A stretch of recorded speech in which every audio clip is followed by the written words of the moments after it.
இந்து கோயில்களை இடிக்க பொதுமக்களிடம் இருந்து நிதி வசூலிக்கும் மலாய் ஆடவருக்கு ஒரே நாளில் 63,796 ரிங்கிட் கிடைத்துள்ளது.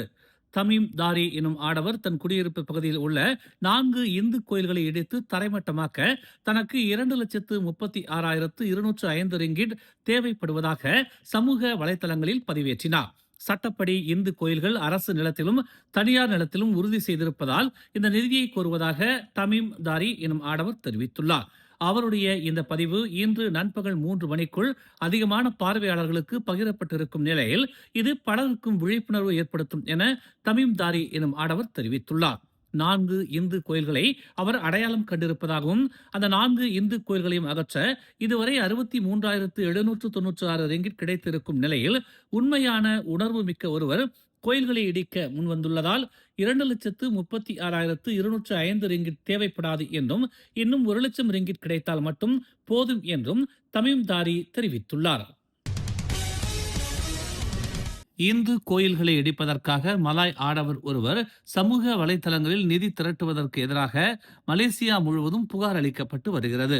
பல அமைப்புகள், தனி நபர்கள் என பலரும் தனிப்பட்ட முறையில் இந்த போலீஸ் புகாரை அளித்து வருவதாக தெரிய வந்துள்ளது. இந்த முன்னெடுப்பை தீவிரப்படுத்துவதற்காக அரசியல் வேற்றுமைகளை ஓரம் கட்டி வைத்துவிட்டு டாஸ்க் ஃபோர்ஸ் ஹிந்து டெம்பிள்ஸ் எனும் புலனக்குழு அமைக்கப்பட்டு தமீம் தாரி எனும் ஆடவருக்கு எதிராக காவல் நிலையங்களில் புகார் அளிக்கப்பட்டு வருகிறது.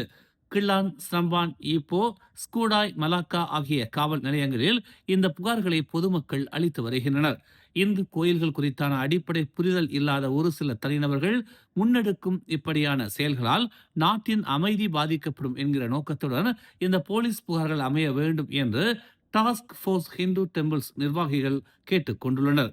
இந்த நடவடிக்கையில் எந்த ஒரு அரசியல் நோக்கமும் இல்லை என்பதால் தனிநபராக இருந்தாலும் அமைப்புகளாக இருந்தாலும் காவல் நிலையத்தில் புகார் அளிக்க முன் வரலாம் என்றும் புகார் அளிப்பதற்கான நெறிமுறைகளை வழங்க மாநிலத்திற்கு ஒருவரை பொறுப்பாளராக நியமித்திருப்பதாகவும் டாஸ்க் ஃபோர்ஸ் ஹிந்து டெம்பிள்ஸ் அமைப்பு தெரிவித்துள்ளது.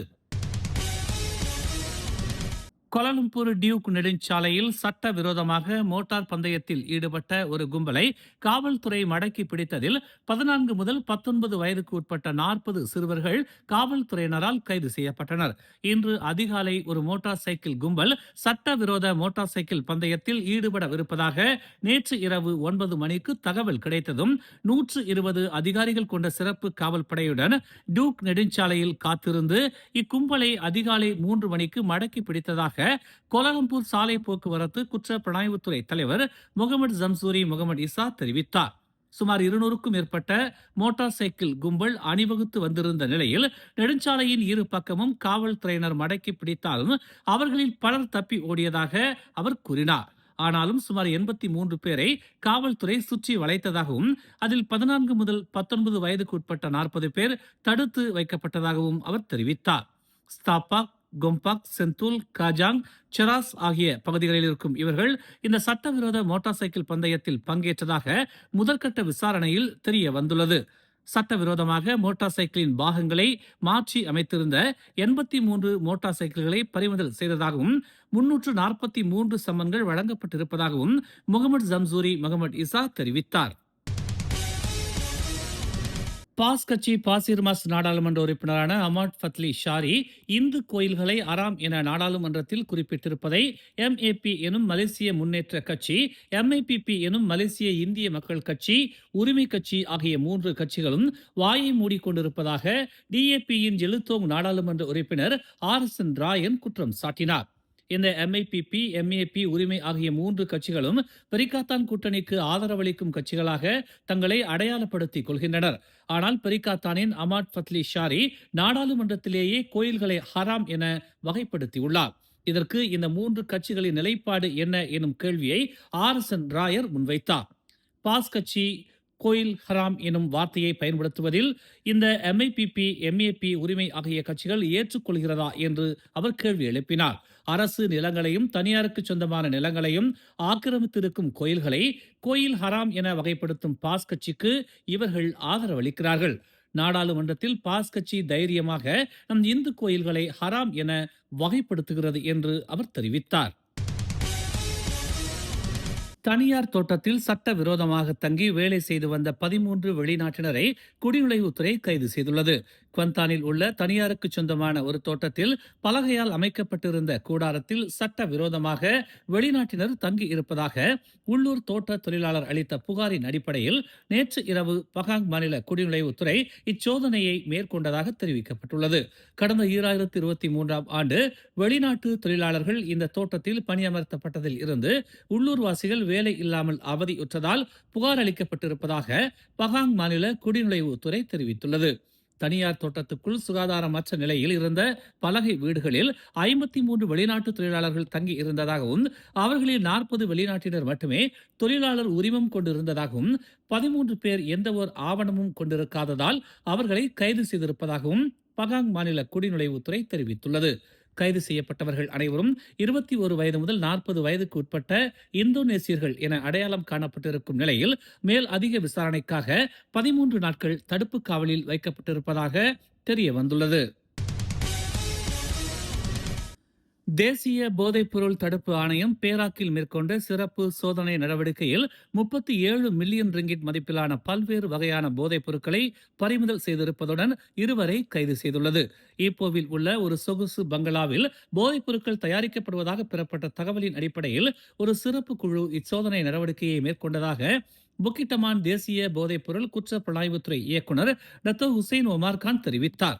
சம்பந்தப்பட்ட சொகுசு ஆடம்பர பங்களாவில் இருந்து 843.33 கிலோகிராம் மெத்தாம்பெத்தமைன், 679 கிலோ திரவ நிலையிலான போதைப்பொருள், 618 கிலோ இடையிலான MDMA மாத்திரைகள் பறிமுதல் செய்யப்பட்டுள்ளதாகவும் இதன் மொத்த மதிப்பு 37.3 மில்லியன் ரிங்கிட் என்றும் சுமார் 80 லட்சம் மக்கள் பயன்படுத்தும் அளவிலானது என்றும் டாக்டர் ஹுசைன் ஒமார் கான் கூறினார்.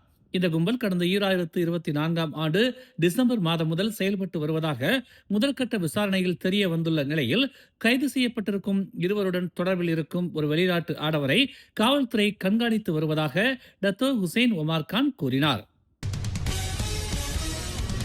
நம் சமயம் அனைவருக்கும் சுமூகமான உறவை வலுப்படுத்தும் என்று ஒற்றுமைத்துறை துணை அமைச்சர் யுனேஸ்வரன் தெரிவித்துள்ளார். சமயங்களுக்கு இடையிலான நல்லுறவை வளப்படுத்தவும் தைப்பூசத்தில் சுகாதாரத்தை பேணவும் தூய்மை தைப்பூசம் எனும் திட்டத்தை கடந்த 6 ஆண்டுகளாக மேற்கொண்டு வரும் தொண்டூழியர்களை நாம் அங்கீகரிக்க வேண்டும் என்று யுனேஸ்வரன் கேட்டுக்கொண்டார். பத்துமலை தைப்பூசத்தில் 6000 தொண்டூழியர்களை ஒருங்கிணைத்து மேற்கொள்ளப்படவிருக்கும் கிளீன் தைப்பூசம் எனும் நடவடிக்கை அதிகாரப்பூர்வமாக தொடக்கி வைப்பதில் பெரும் மகிழ்ச்சி கொள்வதாக அவர் தெரிவித்தார்.